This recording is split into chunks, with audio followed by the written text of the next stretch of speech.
शुक्लांबरधरं विष्णुं शशिवर्णं चतुर्भुजं प्रसन्नवदनं ध्यायेत् सर्वविघ्नोपशान्तये। शितौ षट्पञ्चाशत् द्विसमधिकपञ्चाशदुदके हुताशे वा षष्टिः चतुरधिकपञ्चाशत् अनिले दिवि द्विषट्त्रिंशन्मनसि च चतुष्षष्टिरिति ये मयूखास्तेषामप्युपरि तव पादाम्बुजयुगम्।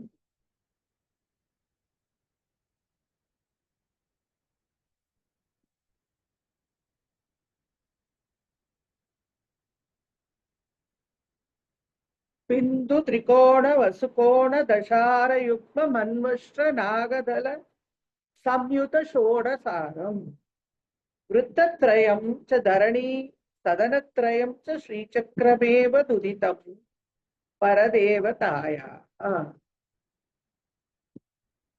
अधिमधुर चापहस्ता अपरिमिता मोदपान सौभाग्या अरुणा அதிசய கருணா அபிநவ குல சுந்தரி வந்தே. சௌந்தரிய நகரிலிருந்து ஒரு ஸ்லோகம், பிரார்த்தனை ஸ்லோகம் சொன்னது. அந்த ஸ்லோகத்துக்கும் அர்த்தம் சொல்லிடுறேன். அதாவது மூலாதாரத்துல 56, மணிப்பூரகத்துல 52, சுவாதிஷ்டானத்துல 62, அநாகதத்துல 54, விசுத்தி சக்கரத்துல 72, ஆக்ஞா சக்கரத்துல 64, இப்படி எவ்வளவு கிரணங்கள் உண்டோ அந்த கிரணங்களுக்கு மேல சகசிராரத்துல உன்னுடைய 2 பாத கமலங்கள் இருக்கு அப்படின்னு சொல்லி ஆச்சாரியார் சொல்றார். அதாவது மூலாதாரத்துல பிருத்வி தத்துவம், மணிப்பூரகத்துல ஜலம், சுவாதிஷ்டானத்துல அக்னி, அநாகதத்துல வாயு, விசுத்தியில ஆகாசம், ஆக்ஞால மனஸ்தத்துவம் இருக்கு, மனச தத்துவம் இருக்கு. இங்க சக்கரங்களோட பேரை சொல்லாம அந்த தங்கர தத்துவங்களோட பேரை மட்டும் ஆச்சாரியார் சொல்லியிருக்கார். முக்கியமா நம்ம என்ன தெரிஞ்சுக்கணும்னாக்க, மூலாதாரத்துல 56 தினங்கள், வசந்த ருத்து இளவேநீர் காலம், மணிப்பூரகத்துல 52 நாட்கள் கிரீஷ்ம ருத்து முதுவேநீர் காலம், சுவாதிஷ்டானத்துல 62 நாட்கள் வருஷ ருத்து கார்காலம், அநாகதத்துல 54 நாட்கள் சரத் ருத்து குளிர்காலம், விசுத்தியில 72 நாட்கள் ஹேமந்த ருத்து முன்பனிக்காலம், ஆக்ஞா 64 நாட்கள் சிசிர ருத்து பின் பனிக்காலம். இந்த நாட்களை கூட்டினாக்க 360 வரும். அம்பாள் எப்படி காலமாகவும் இயற்கையாகவும் இருக்கா அப்படிங்கிற காட்டக்கூடிய ஒரு அருமையான ஸ்லோகம் இது. அம்பாள் எப்படி இயற்கையா இருக்கு அப்படிங்கிற. இப்ப நம்ம பாக்பவ கூட்டம் பார்த்துட்டோம், மத்திய கூட்டத்துல இருக்கும், காமராஜர் கூட்டத்துல இருக்கும். பாக்பவ கூட்டத்துல கா ஏ இ ல அந்த 4 எழுத்துக்களும், அப்புறம் கிரீம் அந்த புவனேஸ்வரி பீஜம் அது தனியா. ச க ல ச க ல அ ல கிரீம். இது இப்ப நம்ம பார்த்துட்டு இருக்கக்கூடிய இது மத்திய கூட்டம், அதோட பீஜங்கள். காங்கிறது சிவனையும், ஏங்கிறது சக்தியையும், ஈங்கிறது மன்மதனையும், லாங்கிறது பூமி தத்துவ பீஜம். அது இத நம்ம பார்த்தாச்சு. இப்ப நம்ம பார்த்துட்டு இருக்கிறது ஹ ச க ஹ ல. ஹ சூரியன், ச சந்திரன், க பிரம்மன், ஹா அப்படிங்கிறது ஹம்ச மந்திரம், மறுபடியும் சாங்கிறது விஷ்ணு, அதுக்கப்புறம் லாங்கிறது விஷ்ணு, சா இல்ல லா, லாங்கிறது விஷ்ணு. ஆ ச க க ல. அப்புறம் ஹ்ரீம் வரப்போம். இது வந்து நம்மளுடைய மத்திய கூட்டத்துக்கான அக்ஷரம். 121வது நாமா சகார ரூபாயை. பஞ்சதசாட்சரி மந்திரத்துடைய 6வது எழுத்தாகிய சகார வடிவினள். மகாவித்யுடைய மத்திய கூடத்தினுடைய 2வது எழுத்தாகிய சகார வடிவினள். ஓம் சகார ரூபாயை நமக. அடுத்த நாம சர்வஜா, சர்வஜாயை. எல்லாவற்றையும் அறிந்தவள், எல்லாவற்றுக்கும் உண்டான ஞானத்தை கொண்டவள். அவளுக்கு எல்லாம் தெரியும், எல்லாம் தெரிந்தவள், எல்லாம் அறிந்தவள். சர்வஜக சர்வவித், யகா சர்வஜகா சர்வவித் அப்படின்னு சொல்லியிருக்கு.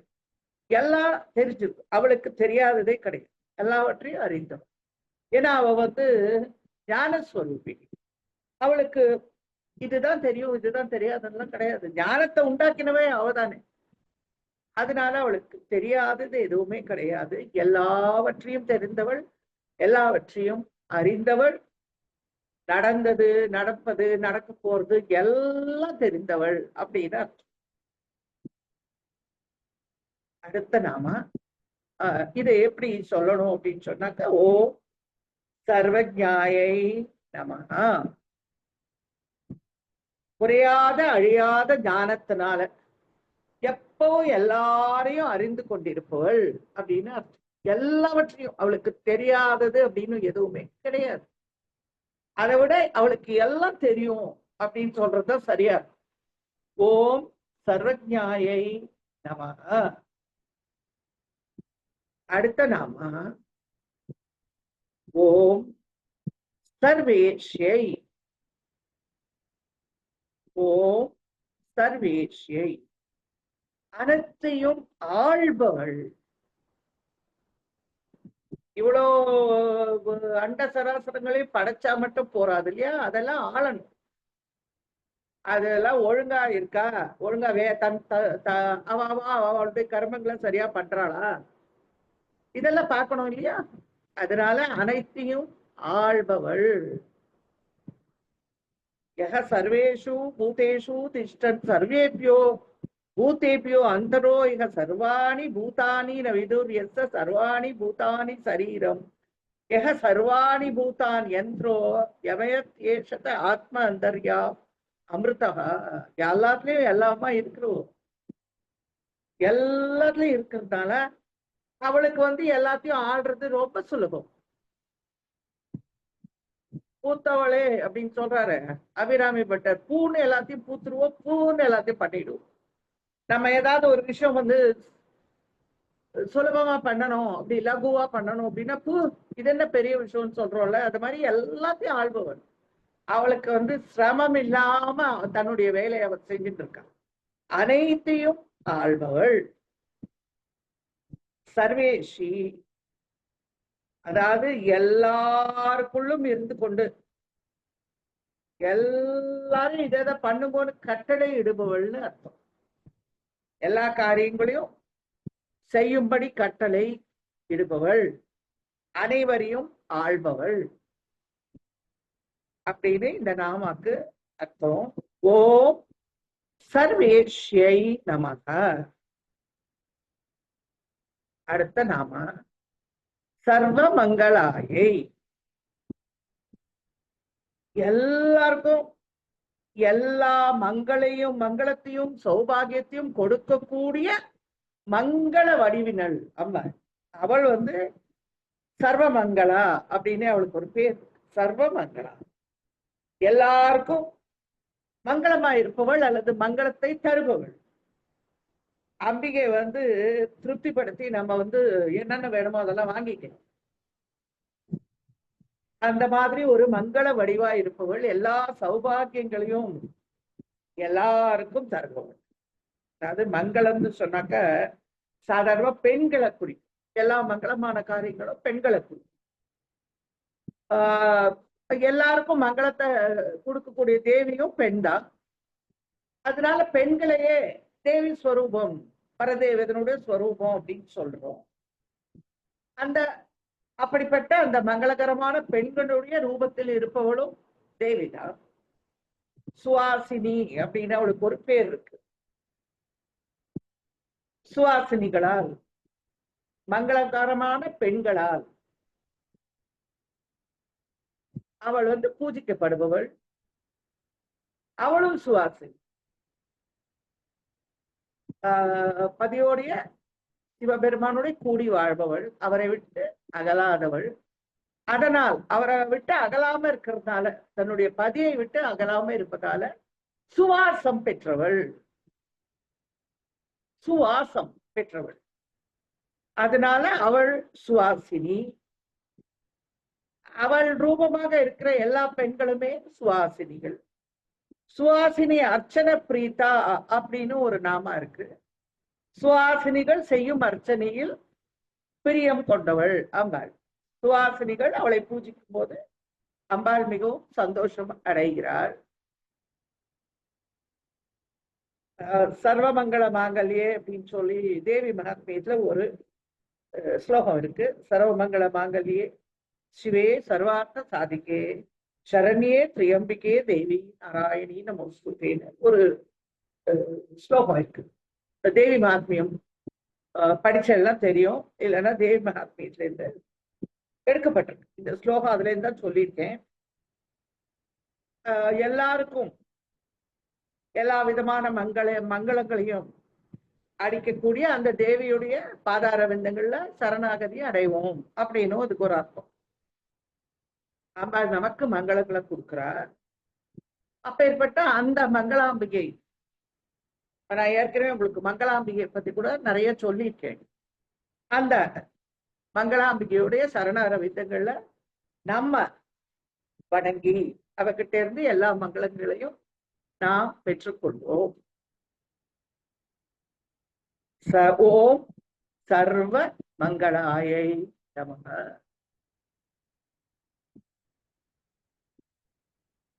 சர்வகர்த்தை, எல்லாவற்றையும் செய்பவள்னு. சர்வகர்த்தினாக்க எல்லாத்தையும் செய்யறோம்னு அர்த்தம். எல்லா கருமங்களையும் செய்பவள் அப்படின்னு அர்த்தம். சர்வகர்த்தை, எல்லாத்தையும் பண்றோம். சிருஷ்டி கர்த்ரி பிரம்மரூபா, கோத்ரி கோவிந்த ரூபிணி, சமாரிணி ருத்ரரூபா அப்படின்னு லலிதா சஹஸ்ரநாமத்துல பார்த்திருப்போம். அவளுக்கு நாமக்கள் பார்த்திருப்போம். ஏன்னா அவ எல்லாத்தையும் செய்யறா. அவதான் சிருஷ்டிக்கிறா, அவதான் காப்பாத்துறா, அவதான் பின்ன எல்லாரையும் தனக்குள்ள லயம் பண்ணிக்கிறான். அப்புறம் இந்த மும்மூர்த்திகள், இந்த 3 கர்மாக்களுக்கும் அவ சக்தி கொடுத்து வச்சிருக்கா இல்லையா? பிரம்மா, விஷ்ணு, சிவன், ருத்ரர். அந்த 3 பேருக்கும் அவ ஒரு சக்தியும் கொடுக்கு. அதனால அவளுக்கு இந்த 3 நாமாக்களும் சேர்ந்து வர நாமாக்கள் பார்த்தேன்னாக்க சர்வ கர்த்ரை, சர்வ பர்த்ரை, சர்வஹந்திரை.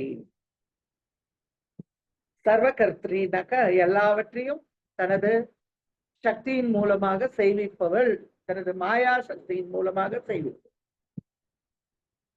சர்வபர்த்ரை அப்படின்னாக்க, சர்வபர்த்ரினா எல்லாவற்றையும் தாங்கி பரிபாலித்து ரட்சிப்பவள், காப்பாற்றுபவள்.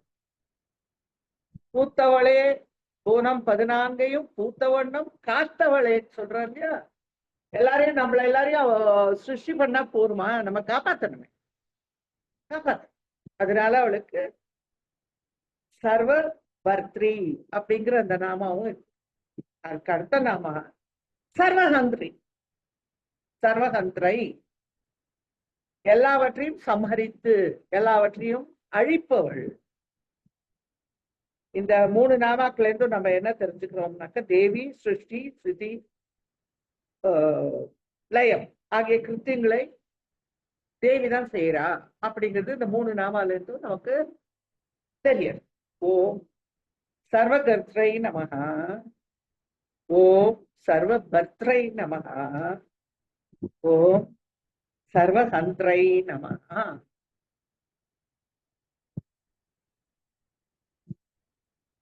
அடுத்த நாம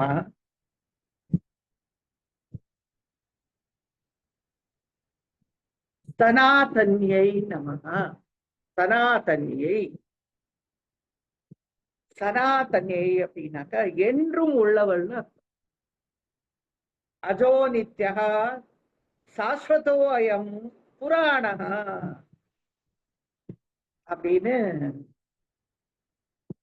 பகவத்கீதையில பகவான் சொல்றார். சாங்கிய யோகத்துல அவர் சொல்றார், அஜோ நித்யா, நித்தியமானவள், சாஸ்வதோ அயம் சாஸ்வதமானவள், புராணகா எத்தனை பழமையானவள்னு தெரியாது. அம்பாள் எவ்வளவு பழமையானவோ அப்படின்னு நமக்கு தெரியாது. ஏன்னா அவ என்றும் உள்ளவள். அனாதி நிதனா அப்படின்னு ஒரு நாம இருக்கு. அனாதி அம்பாளுக்கு அவளுடைய அவளுக்கு பிறப்பு இறப்பு அதெல்லாம் எதுவும் கிடையாது. எப்பவும் இருக்கிறவோ, எப்பவும் இருக்கிறவோ. அவளுக்கு ஒரு காலம் அதெல்லாம் எதுவும் கிடையாது அம்பாளுக்கு. அவ வந்து இளமை முதன்மை இந்த மாதிரி மாறுதல்கள்லாம் அவகிட்ட எதுவும் கிடையாது. நித்யா என்றும் இருப்பவள், நித்திய யவ்வனா எப்பவும் இளமையாக இருக்கிறவோ. தருணி அப்படின்னு கூட அவளுக்கு ஒரு நாமா இருக்கு. அவ அழிவற்றவள், நிறைவு பெற்றவள், வளர்ச்சி தேய்வு இதெல்லாம் எதுவும் கிடையாது. மாறுதலற்றவள், எப்பவும் இருக்கிறவள், எப்பவும் இருக்கிறவள். வளர்ச்சியும் தேய்வும் அம்பாளுக்கு கிடையாது. எப்ப அவ அவ எப்ப உண்டான எப்ப வந்தா அதெல்லாமும் கிடையாது அவளுக்கு. அவ இருக்கா, எல்லாருக்கும் முன்னாடி அவ இருக்கா. அதனால அவளுக்கு காலம் எல்லாம் கிடையாது. காலம் எதுவும் கிடையாது. பால்யம் வளரும் பருவம், முதுமைனா தேயும் பருவம். இந்த 2 பருவங்களும் தேவிட்ட கிடையாது. உற்பத்தி உண்டான வளர்ச்சி இருக்கு, அழிவுனால தேய்வு இருக்கு. தேவி ஆதியும் அந்தமும் இல்லாதவள், நிச்சயான தேவிக்கு பூர்ணான்னு ஒரு பேர் இருக்கு. நிறைவு பெற்றவள், நிறைவு துலங்கும் எவ்வனம், அது ஒண்ணுதான் அவளுக்கு பருவம். எப்பவும் அவ வந்து இளமையாக இருக்கிறாள். தருணின்னு அப்படிங்கிறது அம்பாளுக்கு ஒரு பேர் இருக்கு, தருணி. ஏன்னா எப்பவும் அவ வந்து இளமையாக இருக்கிறது. அதனால அவளுக்கு அவ எவ்வளவு பழமையானவோ, எப்போ எப்போ இருக்கா அப்படிங்கறதெல்லாம் சொல்ல முடியாது. ஆதியும் அந்தமும் இல்லாத தேவிய நம்மளால அறியவும் முடியாது. யாரும் தேவியை வந்து முதல்ல யாராவது பார்த்திருக்காளா? இல்ல. ஆதியில தேவி யாராவது பார்த்திருக்காளா? அவளை கண்டிருக்காளா? இல்ல. இந்த உலகத்துல வந்து அவளால படைக்கப்பட்டு நடுவுல தோன்றி நடுவுல மறைகிற யாரால வந்து அவளை வந்து பத்தி தெரிஞ்சுக்க முடியும்? ஏன்னா நம்ம அவ்வளவு பெரிய அடக்கி ஆள்ற தேவி, அவளை வந்து நம்ம எப்படி தெரிஞ்சுக்க முடியும்? ஆதியும் அந்தமும் மற்றவள் அப்படின்னு வேணா ஊச்சிக்கலாம். ஊகத்துல வந்து அவ ஆதியா இருக்கா அப்படின்னாக்கா நம்ம எப்படி அவளை தெரிஞ்சுக்க முடியும்? நம்ம இப்போ நடுவுல வந்திருக்கோம், நடுவுல போயிடுறோம். அதனால அவளை தெரிஞ்சுக்க முடியாது. அவ வந்து உலகம் அவகிட்ட இருந்து தோன்றியது, எல்லாமே அவகிட்ட இருந்துதான் தோன்றியது. அதனால அவளுக்கு நேரம், காலம், இடம், சமயம் அதெல்லாம் எதுவும் கிடையாது. அப்பேற்பட்ட தேவி, அப்பேற்பட்ட நம்முடைய தேவி சனாதன்யை, சனாதன்யை அப்படின்னு சொல்லி இருக்கு. நித்தியமானவள், என்றும் உள்ளவள், எக்காலத்திலும் உள்ளவள், எக்காலத்திலும் உள்ளவள். அவளுக்கு காலம் அதெல்லாம் கிடையாது. ரொம்ப பழமையானவள். எவ்வளவு பழமையானவள் யாருக்கு தெரியும்? நம்மளாம் நடுவுல வந்துட்டு போறவா. நமக்கு அவளுடைய பழமையை நமக்கு கண்டுபிடிக்க முடியாது. ஓம் சனாதனாயை நமக.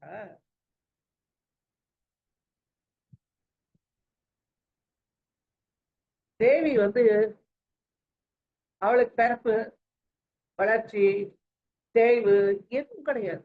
இதை நம்ம பூர்ணமா புரிஞ்சுக்கிட்டோம்னாக்க, அர்த்தம் பண்ணிட்டோம்னாக்க, அவளை பத்தி நம்ம எதுவுமே கேட்க வேண்டாம், எல்லாம் புரிஞ்ச மாதிரி. அடுத்த நாம சர்வானவத்யாயை. சர்வானவத்யை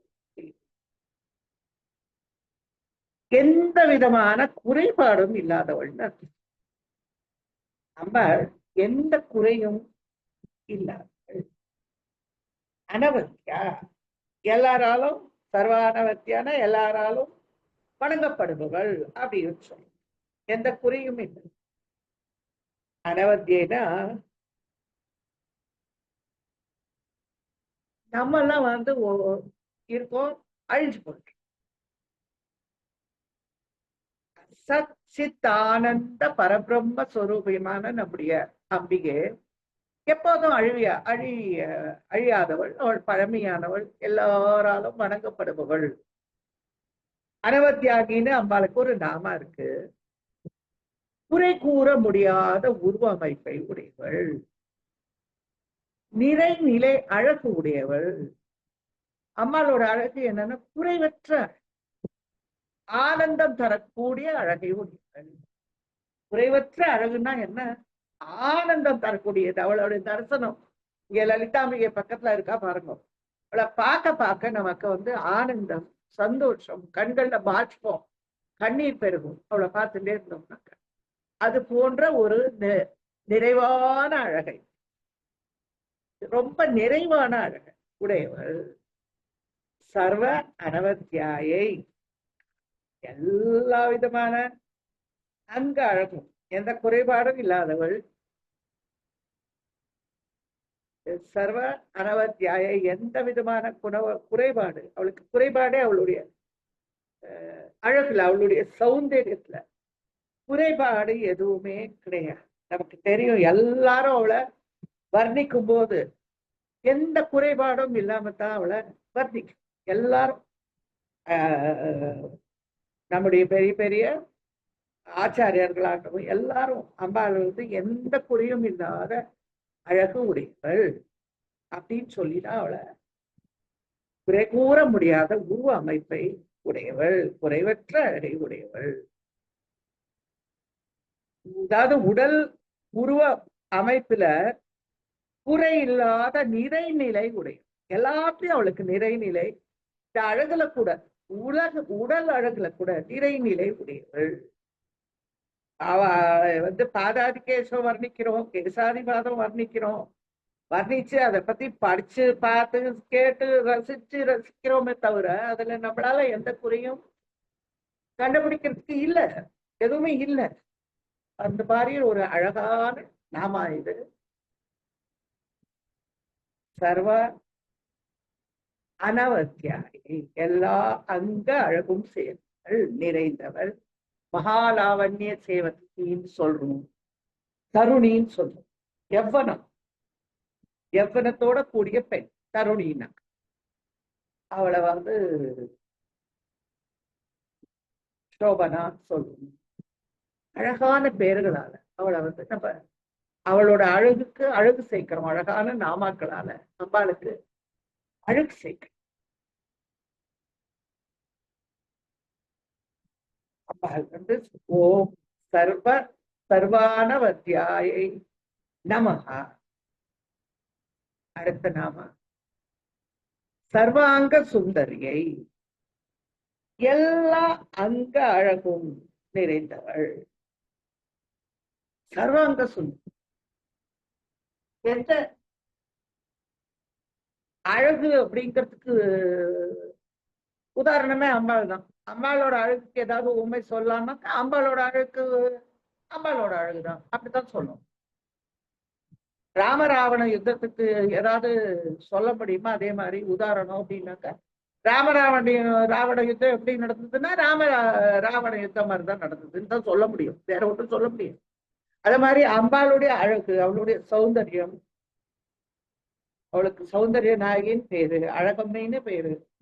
இந்த அழகை வச்சு எவ்வளவோ நாமாக்கள் இருக்கு அம்மா இருக்கு, ரொம்ப அழகானவள். அதனால அவ அவ வந்து அந்த அழகு எதுல இருந்து வருதுனாக்க அம்பாள் சிவப்பா இருப்பா, அம்பாள் ஒல்லியா இருப்போம், அதெல்லாம் வேற. அதுவும் சொல்றோம் நம்ம,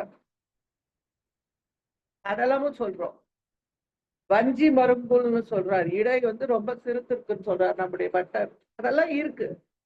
இருந்தாலும் அதுக்கு மேல அவளுடைய அழகு, சர்வ அங்க சுந்தரி அப்படின்னாக்க அவளுடைய கருணையிலேருந்து, அவளுடைய தயையிலேருந்து, அவளுடைய கடாட்சத்திலேருந்து, அவளுடைய வாத்சல்யத்திலேருந்து நமக்கு வந்து சேரும். அதனால்தான் அம்பாள் வந்து ரொம்ப அழகா இருக்கிற மாதிரி தோன்றது நம்ம. ஏன்னா நம்மளோட அம்மா, எல்லாருக்கும் அவ அம்மா ரொம்ப அழகு இல்லையா? நம்மளோட அம்மா அழகா இருப்பா அப்படிங்கிறது எல்லாரும்.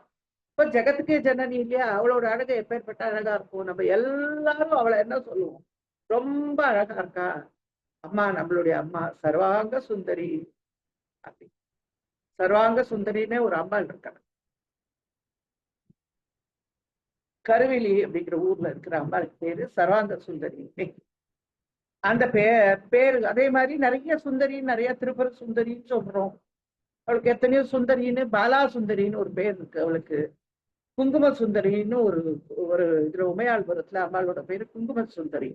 மாதிரி நிறைய சுந்தரியின் பேர் அவளுக்கு நிறைய இருக்கு. ஏன்னாக்கா அவ்வளவு அழகானவள் நம்முடைய அம்மா சர்வாங்க சுந்தரியை. எல்லா அழகும் நிறைந்தவள் மகாலாவண்ய சேவந்தி.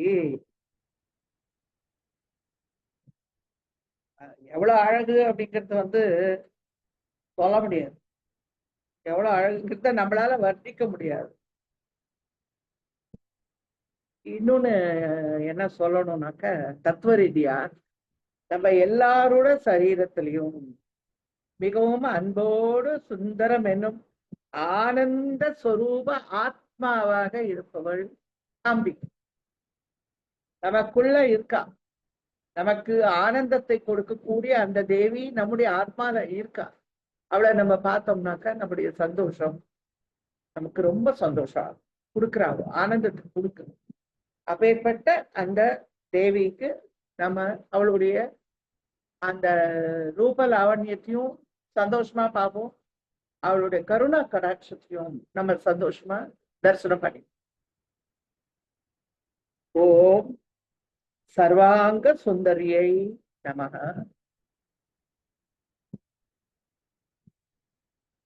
சர்வ சாட்சியை, சர்வத்துக்கும் சாட்சியாக இருப்பவள், எல்லாவற்றுக்கும் சாட்சியாக இருப்பவள், அனைத்திற்கும் என்னென்ன நடக்கிறதோ இந்த உலகத்துல அதுக்கும் அவதான் சாட்சி.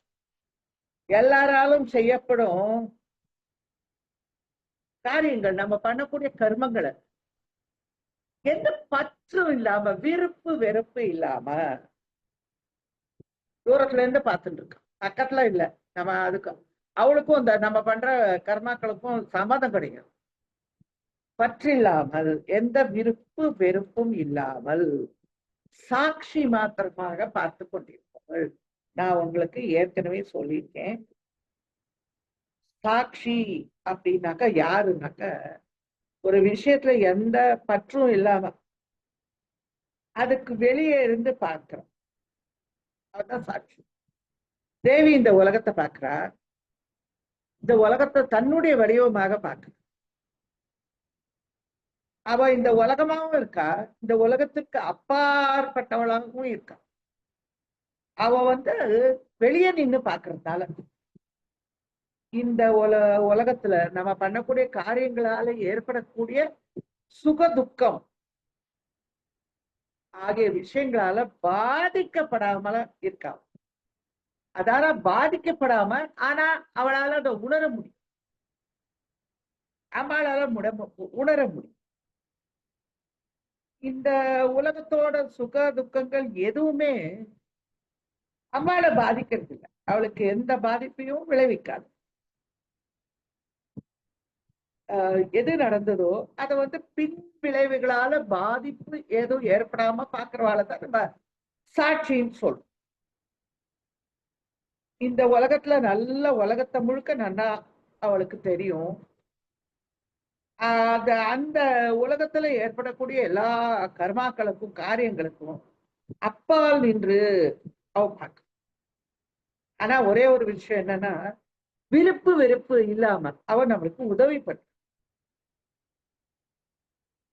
விஸ்வம் வந்து தோன்று முன்னும் தோன்றியுள்ள நிலையிலும் மறைந்த பின்னரும் அதோட பரிணாமங்களை யார் பார்க்கிறான்னா நம்முடைய அம்பிகை ஒத்தி தான் பார்க்க. அவ மட்டும்தான் பார்க்க. இந்த நம்முடைய அம்பிகை கண்ட சாட்சி யாராவது இருக்காளா? அம்பிகைக்கு யாராவது சாட்சி இருக்காளா அப்படின்னு சொன்னாக்க எல்லாத்துக்கும் அவள் ஒத்தி தான் சாட்சி. அவள் ஒருவளே சாட்சி. உலகம் தோன்றதுக்கு முன்னாடியும், அது தோன்றி மறையும் போதும், அது தோன்ற போதும் எல்லாத்தையும் முழுக்க அறிந்து கொண்டு அதுக்குண்டான ஞானம் அறிவு எல்லாம் அவளுக்கு இருக்கு. அவ சாட்சியா இருக்கு. ஆதி அந்தம் இல்லாத நம்முடைய தேவி பொன்னும் பின்னும் இருந்து நடுவில் தொடர்ந்து அவளை அறிபவராக யாருமே கிடையாது. ஆம்பாள் அப்படி முன்னாடி பின்னாடி நடுவுல அப்படி அவளை அறிபவள் யாருமே கிடையாது. அதனால இந்த அற்புதமான ஒரு நாம அம்பாளுக்கு சர்வ சாட்சினியை, அனைத்திற்கும் சாட்சியாக இருக்கும்போது அவளுக்கு தெரியாததே கிடையாது. ஆனா அந்த விஷயங்கள்ல அவ பாதிக்கப்படாம இருக்கு. அதனால்தான் அவளால உடனே நமக்கு வந்து ஓடி வந்து உதவி செய்ய முடியும். பாதிப்பு ஏற்பட்டா உதவி செய்ய முடியாது. அவளுக்கு பாதிப்பு ஏற்படாத இருக்கிறதால, அவ விருப்பு வெறுப்பு இல்லாம இருக்கிறதுனால அவ வந்து நமக்கு உடனே வந்து அனுகிரகம் பண்றா, நம்மளை காப்பாற்று. சோ அதனால இந்த அற்புதமான நாமம் எல்லாராலும் செய்யப்படும் காரியங்களை எந்த பற்றும் இல்லாம, விருப்பு வெறுப்பு இல்லாம சாட்சி மாத்திரமாக மட்டும் பார்த்து கொண்டிருப்பவள் நம்முடைய பரதேவதை லலிதாம்பிகை. ஓம் சர்வ சாட்சியை நமஹ. அடுத்த நாம சர்வாத்மிகாயை, அனைத்திற்கும் ஆத்மாவாக இருக்கும், ஆத்மஸ்வரூபமாக அந்தர்யாமியாக எல்லாருக்குள்ளயும் இருக்கு. எல்லாமாகவும் இருக்கா, எல்லாருக்குள்ளயும் இருக்கா. அந்த ஆத்மாவை அறிவதுதான் அம்பாளை நம்ம அறியணும், அவளை தெரிஞ்சுக்கணும். அந்த ஆத்மாவை தெரிஞ்சுட்டோம்னா நமக்குள்ள இருக்கிற அம்பிகையை நம்ம தெரிஞ்சுக்கிறோம், அவளை தெரிஞ்சுட்டோமா இல்லையா? அந்த ஆத்மாவா நமக்குள்ள இருக்கா, நமக்குள்ளே இருக்கா. அவளை வெளியில தேடி தேடி தேடனாத தேவனை என்னுள்ளே தேடி என்னுள்ளே கண்டு கொண்டேன்னு சொல்றாரு. எங்கெல்லாமோ தேடினேன், இல்ல தேடி எனக்குள்ளே இருக்காங்கிறத கண்டுபிடிச்சிட்டேன் அப்படின்னு சொல்லு. அந்த ஆத்மாவா இருக்கிறவோ அம்பிகை. எப்படி வந்து இந்த பிரம்மாண்டத்தை உண்டு பண்ண அம்பிகை அவ்வளோ அண்டங்களையும் சிருஷ்டிச்சிருக்கா, காப்பாத்துறா, லயப்பட்டிக்கிறா, எல்லாம் பண்ற அம்பிகை நமக்குள்ள எப்படி வந்தா அப்படின்னு ஒரு கேள்வி ஒரு சிஷ்யன் வந்து குருவை கேட்கிறான். பரபிரமங்கிறது எல்லாம் பண்றதுன்னு சொல்றல, அது எப்படி நமக்குள்ள வரும் அப்படின்னு கேட்டோன்னு அதுக்குதான் அவர் பதில் சொல்றார். அணுவிற்கும் அணுவானு, அணுவை விட சின்னது. எது பெருசோ அதை விட பெருசு, அதுதான் அந்த பரம்பரம். அதனால அணுவை விட சின்னதா இருக்கக்கூடிய அந்த அணு அனோரணியனா மகத்துவம் அகியனான்னு புரந்தரதாசர் பாடியிருக்கார். இது நிறைய தடவை நான் சொல்லியிருக்கேன். அதனால நம்முடைய உள்ளுக்குள்ள நமக்குள்ள வந்து அம்மாள் உள்ள வந்து விடுறான், ரொம்ப சுலபமா சௌக்கியமா வந்து விடுறான். அதனால நம்முடைய ஆத்மாவா இருக்கிற இந்த அம்பிகையை நாம் தேடி நமக்குள்ளே தேடி கண்டுபிடிக்க வேண்டும். அவளை நினைத்து பூஜித்து நமஸ்கரித்து தியானித்து எல்லா விதமான வழிகளிலும் அவளை தேடி நமக்குள்ள அவளை கண்டுபிடிக்கும். அதுக்கப்புறம் தான் அம்பாளும் நம்மளும் ஒண்ணு அப்படிங்கிற அந்த ஒரு நிலை நமக்கு கிடைக்கும். ரொம்ப அழகான ஒரு நாம. ஓம் சர்வாத்மிகாயை நமஹ. அடுத்த நாம சர்வ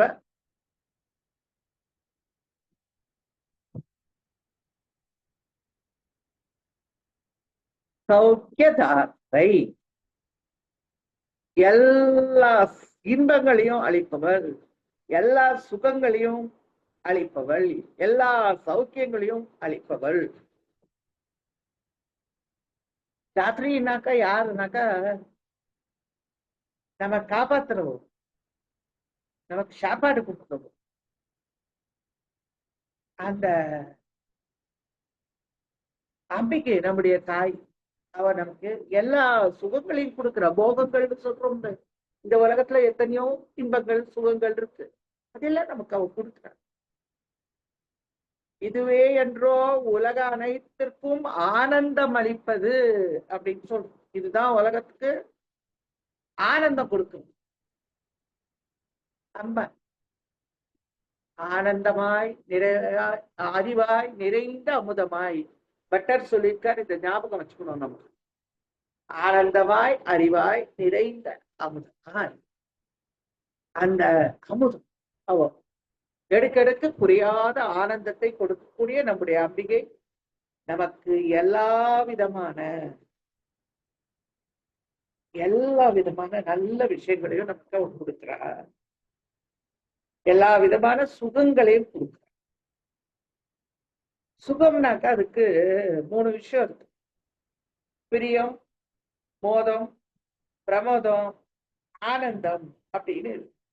ஒரு பொருளை பார்த்த உடனே நமக்கு ஏற்படுற சுகம் பிரியம், அது மேல பிரியம்.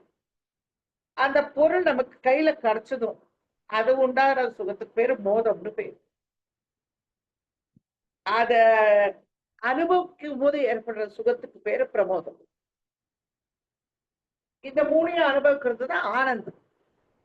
இந்த நம்ம எவ்வளவோ சாமான்கள் பொருட்கள் இந்த உலகத்துல வச்சுட்டு அதெல்லாம் அனுபவிச்சுட்டு இது ரொம்ப சந்தோஷப்பட்டு, ஆனா அம்பாளை அடையணும் அப்படின்னு நினைச்சா, உண்மையான ஆனந்தத்தை வேணும்னு நினைச்சாக்க, இதுல இருந்து எல்லாம் விடுபட்டு இந்த உலகிய விஷயங்கள்ல இருந்து விடுபட்டு அம்பாளை மட்டும் தியானம் பண்ணும் போதுதான் அவ நம்ம உபாசனைக்கு தக்கபடி ஞானத்தையும் ஆனந்தத்தையும் கொடுக்குற. ஆனந்தம்னா அந்த பரமானந்தம், பிரம்மானந்தம், சச்சித் ஆனந்தம். அந்த ஆனந்தத்தை நமக்கு அவ கொடுக்கு.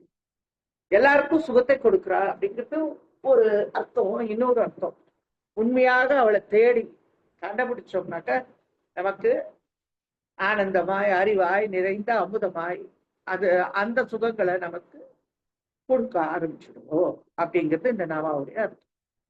ஓம் சர்வ சௌக்கிய தாத்ரை நமஹ.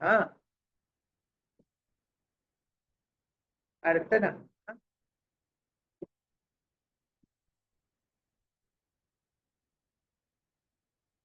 சர்வ விமோகினியை. சர்வ விமோகினியை, விமோகம் பண்றதுனாக்க மயக்கிறதுன்னு, எல்லாரையும் மயக்கும் இருப்பவள் அப்படின்னா. ஞானி நாமாபி சேதாம்சி தேவி பகவதி சா பலாதாக்கிருஷ மோகாய மகாமாயா பிரச்சதி சொல்லிருக்கு தேவி மனாத்வி. நம்ம இந்த மாயா அப்படிங்கிறதுனால எல்லாத்தையும் கட்டி போடுறான். இந்த உலகத்தோட ஆசைகள், நம்முடைய விருப்பங்கள், நமக்கு என்னென்னமோ வேண்டிருக்கு, வேண்டாத இருக்கு, வருத்தம் இருக்கு, துக்கம் இருக்கு, சுகம் இருக்கு, கோபம் இருக்கு, எல்லாம் இருக்கு. அதுக்குள்ள நம்மளை மயக்க வைக்கிறார் தேவி. எல்லாரையும் மயக்க வச்சுடுறான். அது பகவத்கீதையில என்ன சொல்லியிருக்குன்னா, தைவி ஹேஷா குணமை மம மாயா துரத்தியான்னு சொல்லியிருக்கு. ஞான விஞ்ஞான யோகத்துல 3 குணங்கள்ல விளைவுகள், 3 வகையான உணர்வுகள் இந்த உலகம் முழுக்க அடைஞ்சிருக்கு. இந்த 3 சத்தம், ரஜஸ்தமஸ், இந்த குணங்களால அந்த மயக்கம், அந்த மயக்கமாக இருப்பவள், அந்த மாயையாக இருப்பவள். நான் மாயைங்கிறது உங்களுக்கு ஏற்கனவே சொல்லியிருக்கேன். Illusion and reality, the serpent and the rope. அப்படி நமக்கு உண்மை உண்மையாக தெரியாம வேறு விதமாக வேறொரு ரூபமாக நமக்கு தெரியும். நம்ம அதுதான் உண்மைன்னு நினைக்கிறோம். அப்புறம் நம்ம உண்மையை கண்டுபிடிக்கும். அது மாதிரி அம்பாள் தான் உண்மை, அம்பாள் தான் சத்தியம் அப்படிங்கிறத நம்ம கண்டுபிடிச்சு அப்புறம் அவளுடைய சாட்சாத்காரத்துக்காக நம்ம பிரயத்னப்பட ஆரம்பிக்கும். அதனால இந்த நாம ரொம்ப ஒரு அழகான நாமம். நம்ம எல்லாரையும் அதை என்ன பண்ற எல்லார்கிட்டும் நம்ம கிட்ட எல்லா விதமான மாயையும் கொடுத்துட்டு அவ அதுல இருந்து விடுவிக்கவும் செய்யும். மயக்க வைக்கிறா, அப்புறம் அதுல இருந்து நமக்கு விடுவிக்கவும் செய்யும்.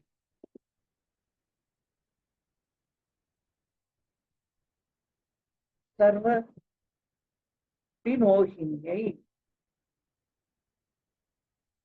எல்லாரையும் மயக்குபவள், யதார்த்தமாக உள்ள பொருளை மறைச்சு அது இல்லாத மற்றொன்றை காட்டும். பொய்யாகவும் துன்பமாகவும் உள்ள மாயையை உண்மையானதாகவும் அறிவானதாகவும் சுகமானதாகவும் அத பார்க்கறதுக்கும் நமக்கு அம்பாள் தான் உதவி செய்யும். அவதான் உதவி செய்யும். அதனால மயக்குபவளே அந்த மயக்கத்தையும் விளக்குகிறாள் அப்படின்னு எடுத்துட்டு ஓம் சர்வ விமோகினியை நம. அடுத்த நாம சர்வாதாராயை, அனைத்திற்கும் ஆதாரமாக இருப்பவள், எல்லாத்துக்கும் ஆதாரமா இருக்கு. அமிர்தஸ்ய அவ்யயஸ்ய சாஸ்வதஸ்ய ச தர்மஸ்ய சுகஸ்யை காந்தி கஷ்ய அப்படின்னு கீதையில சொல்லி எல்லாத்துக்கும் ஆதாரம். எல்லாத்துக்கும் ஆதாரம். அவளுக்கு ஏதாவது ஆதாரம் இருக்கா? இருக்க. அவளுக்கு ஆதாரம் என்ன இருக்கு? நிராதாரா அப்படின்னு லலிதா சகஸ்ரநாமத்துல ஒரு நாமம். அவள் எல்லாத்துக்கும் ஆதாரம். அவளுக்கு ஆதாரம் இருக்கா? எங்க இருக்கு அப்படின்னு தான், எங்க இருக்கு? இருக்கா? நிராதாரா, ஆதாரம் இல்லாதவள். அவளுக்கு எந்த ஆதாரமும் தேவையில்லை. அவளுக்கு எதுவும் தேவையில்லை. அவளுக்கு ஒரு ஆதாரமும் வேண்டாம். அவ எல்லாருக்கும் அவ ஆதாரமா இருக்கான். அவ நான் எல்லாருக்கும் ஆதாரமா இருக்கேன், எனக்கு ஒரு ஆதாரமும் வேண்டாம் அப்படிங்கிற நிலைமையில தான் நம்முடைய அம்பிகை இருக்க. தனக்கென்ற ஆதாரம் எதையும் கொள்ளாதவள், எதையும் வேண்டாதவள், மனத்துக்கும் வாக்குக்கும் எட்டாதவோன்னு நம்ம நிறைய தடவை நான் சொல்லியிருக்கேன். மனமும் வாக்கும் எட்டணும். ஒரு பொருளை எட்டணும்னா என்ன வேணும்னாக்கா அந்த பொருளுக்கு ஒரு பேர் இருக்கணும், ஒரு தோற்றம் இருக்கணும், ஒரு நிறம் இருக்கணும், குணம் இருக்கணும், இதெல்லாம் இருக்கணும். அப்பதான் அதை பத்தி நமக்கு மனசாலையும் வாக்காலையும் ஏதாவது ஒரு குறிப்பு நமக்கு கிடைக்கும். ஆனா தேவி இடத்துல இந்த மாதிரி எதுவுமே கிடையாது. அவகிட்ட எதுவும் இல்லை. அவ உலகத்துக்கும் ஆதாரமானவோ அவ, அது நமக்கு தெரியும். அவளே ஆதாரம். அவள் இல்லாம எதுவுமே கிடையாது. அந்த தேவிக்கு ஒரு ஆதாரம் இருக்கும் அப்படின்னு எப்படி நினைக்க முடியும்? ஆதாரமா இருக்கிற பொருள்களே ஆதாரத்தன்மையாக இருப்பவள் தேவி. அதனால அவளுக்கு ஆதாரம் தேவையில்லை. எல்லாவற்றுக்கும் ஆதாரமாக இருந்து கொண்டு தனக்கென தனித்த ஆதாரம் வேண்டாதவள். அப்படிதான் இருக்கும். நிராதாரா. அம்பாளுக்கு எந்த ஆதாரமும் தேவையில்லை. அவள் எல்லாருக்கும் ஆதாரம். நமக்கு எல்லாருக்கும் ஆதாரம் தான். அவளுக்கு எதுவும் ஆதாரம். இப்ப நம்ம உட்கார்ந்து இருந்தோம்னா சாஞ்சுக்கிறதுக்கு ஒரு சவறு வேணும், அது ஆதாரம் நமக்கு. அந்த மாதிரி அவளுக்கு எந்த ஆதாரமும் தேவை. அந்த சராசரங்களை ரட்சித்து காக்கிறான்னா அவ எங்க நிக்கிறா? ஏதாவது ஒரு இடம் இருக்கா நிக்கிறதுக்கு? எங்க நிப்போம்? ஆதாரம் எதுவுமே கிடையாது அவளுக்கு. அவ எங்க இருக்கான்னு தெரியாது. அந்த எல்லாத்தையும் கண்காணிச்சுட்டு இருக்கா. ஏதோ ஒரு இடம் இருக்கு, எங்கேயோ இருக்கா. ஆதாரம் இல்லாம எங்கேயோ இருக்கா நீராதாரா. எல்லாத்துக்கும் ஆதாரமா இருக்கிறோம், அவளுக்கு ஆதாரம் எதுவும் இல்லாமல் இருப்பவள். அதுதான் தேவியோடைய இமை. எல்லா இடத்தையும் எல்லாத்துக்கும் ஆதாரம், ஆனா அவளுக்கு எந்த ஆதாரமும் தேவை, நமக்கு எல்லாருக்கும் ஆதாரம். அதனால இந்த ரொம்ப அழகான இந்த நாம அம்பாளுக்கு ஓம் சர்வ சர்வாதாராயை நமஹ. அடுத்தது சர்வகதாயை, எங்கும் நிறைந்திருக்கும், எல்லா இடத்துலயும் நிறைஞ்சிருக்கு, அவ இல்லாத இடமே இல்லை, அவள் இல்லாத இடமே கிடையாது. சர்வகதா அங்கிங்கெங்கெனாதபடி எங்கும் பிரகாசமாய் ஆனந்த பூர்த்தியாகி அருளோடு நிறைந்தது எது? அதுதான் அந்த பரபிரம்மம்னு தாய்மானவர் சொல்லியிருக்கார். எல்லா இடத்துலயும் அவ இல்லாத இடம் ஏதாவது இருக்கா என்ன? எல்லா இடத்துலயும் இருக்கு. அவளை அங்க இங்க இங்க இருக்கா. நமக்கு வீடு எங்கன்னு சொன்னா இங்கதான் இருக்கும்னு சொல்லுவோம். எங்க ஆபீஸ் இந்த ஆபீஸ்ல வேலை பார்க்கறேன், எனக்கு வீடு இங்க இருக்குன்னு சொல்லுவோம். அவளுக்கு அப்படியா?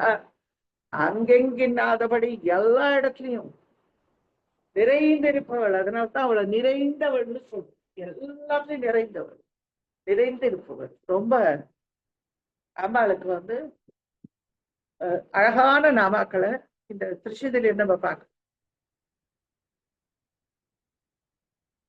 சர்வகதாய் எல்லாம் எல்லா இடத்துலயும் இருக்கா, அங்கு இங்கு அப்படியெல்லாம் கிடையாது, எல்லா இடத்துலயும் நிறைஞ்சிருக்கான், எங்கும் நிறைந்திருப்பவள். ஓம் சர்வகதாயை நமஹ. ஓம் சர்வாவகுண வர்ஜிதாயை. சர்வ அதாவது அவகுணம், அவமானத்திற்கு காரணமான குணம் அவகுணம்னு பேர். அது இல்லாத நம்முடைய அம்பிகை அந்த அவகுணம் இல்ல. ஆத்மால அம்பாள் வந்துட்டாள்னாக்க, நம்முடைய ஆத்மாக்கு வந்துட்டாள்னாக்க இந்த தீய குணங்கள் எதுவும் நம்மளை தொடாது. அம்பாள் இந்த குணங்களோட அவ சம்பந்தப்படுறதும் இல்லை, அவ சம்பந்தப்படுறது எந்த குணத்தோடையும். அது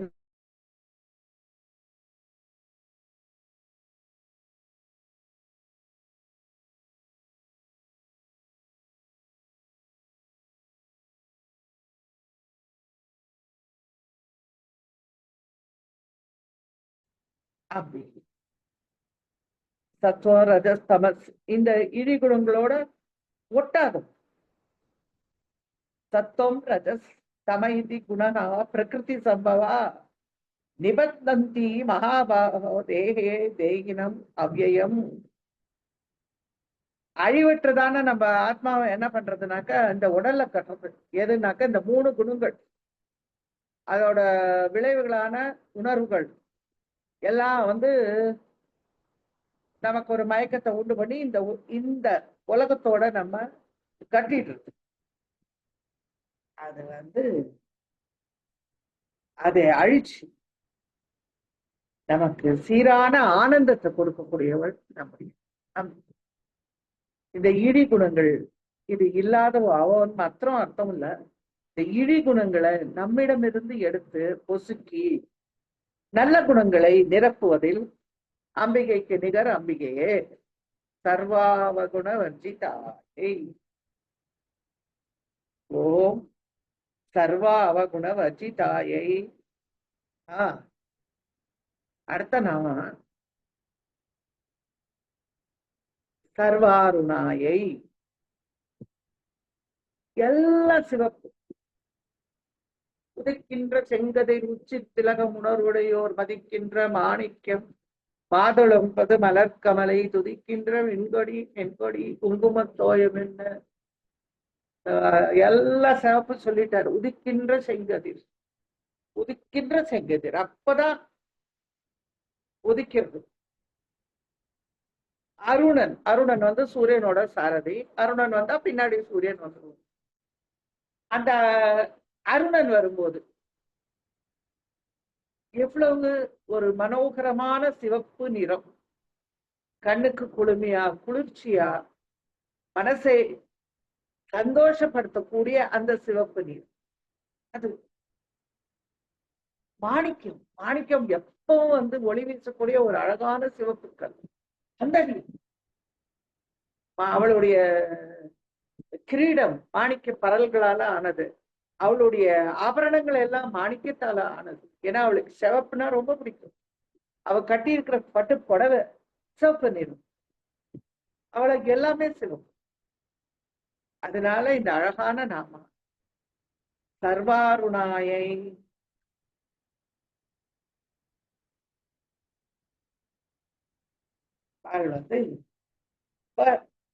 அவளும் சிவப்பு நிறம் உடையவள் தான். அக்னி யாக குண்டத்திலிருந்து வரா இல்லையா? அவளுடைய மேனி சிவப்பு, அவளோட ஆடை சிவப்பு, அவளுடைய அணிகலன்கள் எல்லாம். அவளுக்கு மாணிக்கம் அப்படின்னா ரொம்ப பிடிக்கும். முத்து ரொம்ப பிடிக்கும். முக்தர்களை அவளுக்கு ரொம்ப பிடிக்கும். மாணிக்கமும் ரொம்ப. அவளுடைய ஆபரணங்கள் எல்லாம் நிறைய முத்து மாணிக்கமும் தான் கலந்திருக்கும். அவளுடைய சுற்றி இருக்க அவளுடைய பிரபை, அந்த ஒளி, அதுவும் சிவப்பு. இந்த மாதிரி எல்லா விதத்திலையும் இந்த சிவப்பு நிறத்தை உடையவள், சிவப்பாக இருப்பவள், சிவந்த நிறத்தை உடையவள், சிவந்த நிறத்தில் பிரியமுடையவள் அப்படின்னு சொல்லலாம். அவளுக்கு பெரிய சிவப்புன்னா ரொம்ப பெரிய. சர்வாருணாயை, எல்லா சிவப்பானவள், முற்றும் சிவந்த நிறமுடையவள். எல்லாத்துலயும் தலையில இருந்து கால் வரைக்கும் அணிஞ்சிட்டு இருக்கிறது செம்பருத்தி பூ, சிவப்பான புஷ்பங்களை அணிஞ்சிட்டு இருக்கா. அதனால எல்லாமே சிவப்பு. அவளை பொறுத்த மட்டும் எல்லாம் சிவப்பு. ஓ சர்வாருணாயை நமக. அடுத்த நாம சர்வ மாத்திரை. அனைத்திலும் அனுமானத்துக்குரியவள். அனுமானத்திற்கு உரியவள். எல்லாத்தையும் நம்ம சந்தேகம், அனுமானத்திற்கு உரிய. சந்தேகப்படுறவங்கள எல்லாத்தையும் அனுமானித்து அறியப்படுவோம். அனுமானத்துக்கு புரிந்து அறியப்படுவோம். அவ அவளை பத்தி என்ன சொல்லணும் அப்படின்னாக்க,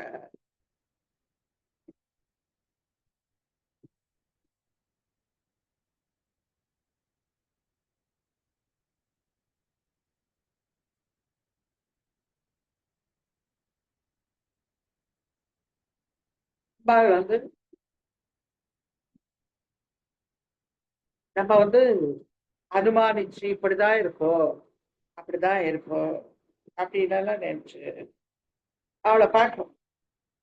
ஆனா என்னன்னாக்கா, அவ சந்தேகம் எதுவும் இல்லாதவள். ஒரு விஷயத்த முற்றிலும் நம்ம தெரிஞ்சுக்காம, நமக்கு ஒரு விஷயம் தெரியாம இருக்கும்போது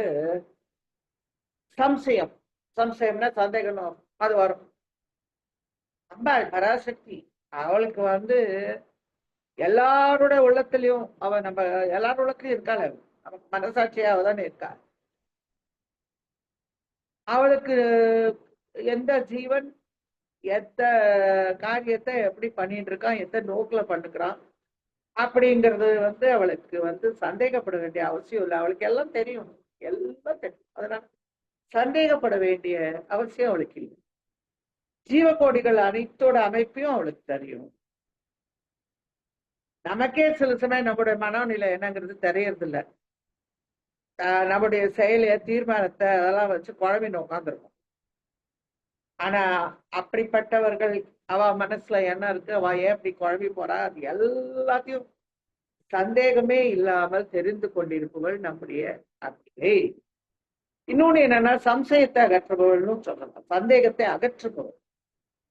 யார் ஒருத்தர் ஒருத்தரோட சந்தேகத்தை நிவர்த்தி பண்றாரோ அவர் முதல்ல தன்னுடைய சந்தேகத்தை எதுவும் இல்லாம ஞானஸ்வரூபமாக அறிவாய் இருக்கக்கூடியவர் யார் இருக்காரோ அவர் மற்றவர்களுடைய சந்தேகத்தையும் அவரால் தீர்க்க முடியும். அந்த குருஸ்தானம் லலிதாம்பிகைக்கு மிஞ்சின குரு கிடையாதுன்னு நான் நிறைய தடவை சொல்லிட்டு இருக்கேன் உங்களுக்கு. அந்த குருஸ்தானத்தை வகிக்கிறவோ அப்படி லலிதாம்பிகை. சந்தேகங்கள் எல்லாம் அவ தீர்த்து வைக்க. ஏன்னா பராசக்தி அம்பாள் அந்த சந்தேகத்தை தீர்க்கக்கூடிய ஞானிகளோட சொரூபமா அவதான் இருக்கா. அவளே பெரிய குரு. சந்தேகத்துல இருக்கிற ஆத்மாக்களுடைய குறைகளை போக்கி நிறை நிலையை கொடுப்பவள் நம்முடைய அம்பிகை. நம்முடைய எல்லா விதமான சந்தேகங்களையும் அகற்றுபவள். சந்தேகத்தை ஒன்றும் பண்ணிக்கலாம், அந்த சந்தேகத்தை அம்பாளுக்கிட்டேயே நம்ம தீர்த்துக்கவும் செய்யணும். அவகிட்டயே நம்ம அம்மா இந்த சந்தேகத்தெல்லாம் சரி பண்ணி கொடு அப்படின்னு சொல்லி அவகிட்டயே அந்த சந்தேகங்களையும் நாம் தீர்த்து கொள்ளலாம். அனைத்திலும் அனுமானித்து அறிதற்கு உரியவள் அம்பிகை. அவ எல்லார்கிட்டையும் உள்ள சந்தேகத்தை தீர்த்து கொடுக்கிற தாயாகவும் இருக்கிறார். மாத்திரே அப்படின்னு தானே ஆரம்பிக்கணும் லலிதா சகஸ்ரநாமம். ஸ்ரீ மாத்திரை நமஹா அப்படின்னு தானே ஆரம்பிக்கணும். அவ நம்ம எல்லாருக்கும் தாயார பார்த்தா எல்லார்கிட்டையும் ரொம்ப அன்பா வாத்சல்யத்தோட பிரியமா எவ்வளவு நம்மள கெட்டியா புடிச்சிட்டு காப்பாற்ற முடியும் அப்படி காப்பாற்றணும். துணையும் தொழும் தெய்வம் பெற்றதாயும் சொல்றாரு இல்லையா நம்முடைய அபிராமி பெற்ற அந்த தெய்வம் விழுத்துணையே அப்படிங்கிறாரு. அந்த விழுத்துணை எல்லாருக்கும் மாறும். ஆப்ரம்ம கீட்ட ஜனனின்னு சொல்லி ஒரு நாம இருக்கு அவளுக்கு. பிரம்மாலேந்து ஒரு புழுவை வரைக்கும் உண்டு பண்றவோம் எல்லாருக்கும் ஜனனி அந்த மாதா. சர்வ மாத்திரைன்னு சொல்லும் போது எல்லா மாத்திரைகளும் எல்லா பீஜங்களும் எல்லா வர்ணங்களும் எல்லா மாத்திரைகளும் அவள் தான், அவள் அம்மா. அதனால இந்த எல்லாருக்கும் தாயா இருக்கக்கூடிய இந்த தேவி நம்மளை சந்தேகங்கள் எல்லாம் தீர்த்து நம்மளை ரட்சிப்பாள், நம்மளை காப்பாள். ஓம் சர்வமாத்ரே நமஹா.